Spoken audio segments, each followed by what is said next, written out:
ननंद और भाभी, आप ननंद नहीं बहन हो मेरी। हेलो विद्या दीदी, कैसी हो आप? रेखा ने अपनी छोटी ननंद को फ़ोन करके कहा। भाभी, मैं अच्छी हूँ। आप बताइए, आज आप इतनी धीमी आवाज़ में क्यों बोल रही हैं? विद्या ने जवाब दिया, कुछ नहीं, मन उदास है। मम्मी जी पापा जी यहाँ रहने आने वाले हैं। सच बताऊँ तो मेरा मन उन पर से हट गया है। पापा जी हमेशा बिना कारण ही ऊंचे स्वर में जो मन में आया बोल देते हैं। पिछली बार मेरी बुआ के लड़के की शादी में कपड़ों को लेकर उन्होंने सबके सामने जो बवाल मचाया था, उसे मैं भूल नहीं पा रही हूँ। मायके के सभी रिश्तेदारों के बीच मुझे आज भी पापा जी के व्यवहार के कारण शर्मिंदगी महसूस होती है। मम्मी जी भी कम नहीं है। छोटी छोटी बातों पर रोकना टोकना तो उनकी आदत है।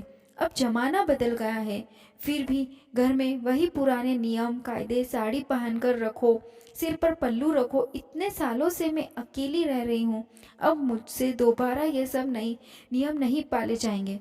सच बताऊं तो मुझे अकेले अपने हिसाब से रहने की आदत है। जब मन किया तब वॉक पर निकल गई, जो मन किया जब मन किया बनाया खाया। किचन जब समेटना है तब समेट लिया, धुले बर्तनों को दोपहर तक भी जमा दिया। मेरा मन किया तो सूट जीन्स अपने मन के अनुसार पहन लेती हूँ। सालों हो गए आज़ादी से रहते हुए, अब इन्हीं सब चीज़ों के बंधनों में नहीं रह सकती। आप तो मम्मी जी की आदतें जानते हो। उन्हें घर में पूरी साफ सफाई चाहिए, एक बर्तन भी इधर से उधर नहीं रखा होना चाहिए। सब काम अपने समय के हिसाब से होना जरूरी है। सुबह की चाय भी नहा कर बनाओ तो यही पिएंगी। मुझे तो सुबह उठते ही चाय चाहिए, उसके बाद ही दूसरे काम की ऊर्जा मिलती है। अब आप ही बताओ, मैं कैसे मैनेज करूं? यदि मन से खुश नहीं रहूंगी तो उनके साथ भी सहज व्यवहार नहीं कर पाऊंगी। सहज व्यवहार के लिए आपसी रिश्तों में खुलापन बेहद जरूरी है। वो तो कभी नहीं हो पाएगा क्योंकि उनकी सोच कभी नहीं बदल पाएगी। अब आप ही अपने भैया को समझाना कि मम्मी जी पापा जी को हमारे साथ रहने के लिए नहीं बुलाए, क्योंकि मेरी तो ये सुनेंगे नहीं। एक बात और है, वे दोनों यहाँ आकर बोर हो जाएंगे। वहाँ इतने रिश्तेदार हैं, कुछ न कुछ कार्यक्रम होता रहता है, सबसे मिलना जुलना लगा रहता है, तो उन्हें भी खुशी मिलती होगी। यहाँ पर कोई नहीं है, सारा दिन फ्लैट में रहकर बोर हो जाएंगे। मैं अकेली क्या बातें करूं? और जब विचारों से टकराव होता है तो बात करने का मन भी नहीं होता। जहां हम बचपन से रह रहे हैं, उसी जगह को छोड़कर जाना अच्छा तो उन्हें भी नहीं लग रहा होगा। आप मम्मी जी पापा जी को भी समझाना।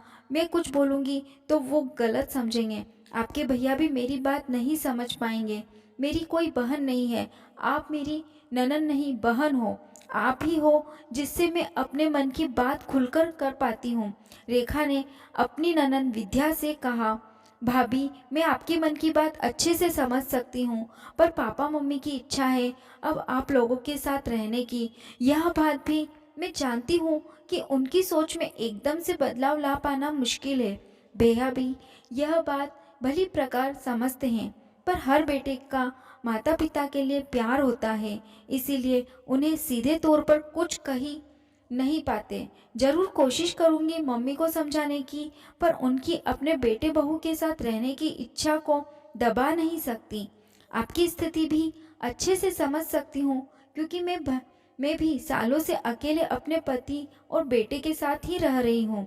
बुजुर्गों की पुरानी सोच के साथ सामंजस्य स्थापित करना बड़ा मुश्किल काम है। मैं कोशिश जरूर करूंगी कि मम्मी पापा आपकी भी स्थिति समझे और आपको भी मेरी तरह ही समझकर व्यवहार करें।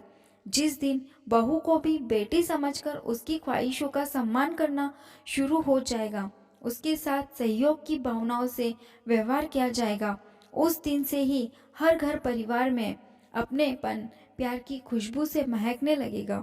विद्या ने कहा, विद्या दीदी, आप सच में मेरी ननद नहीं बहन हो।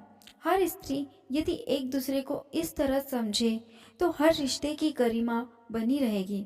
फिर वो ससुराल हो या मायका, कोई भेदभाव नहीं रहेगा। रेखा ने कहा। आपको यह कहानी कैसी लगी हमें कमेंट करके ज़रूर बताइएगा। हमारी वीडियो को लाइक करें और हमारे चैनल को सब्सक्राइब करिए।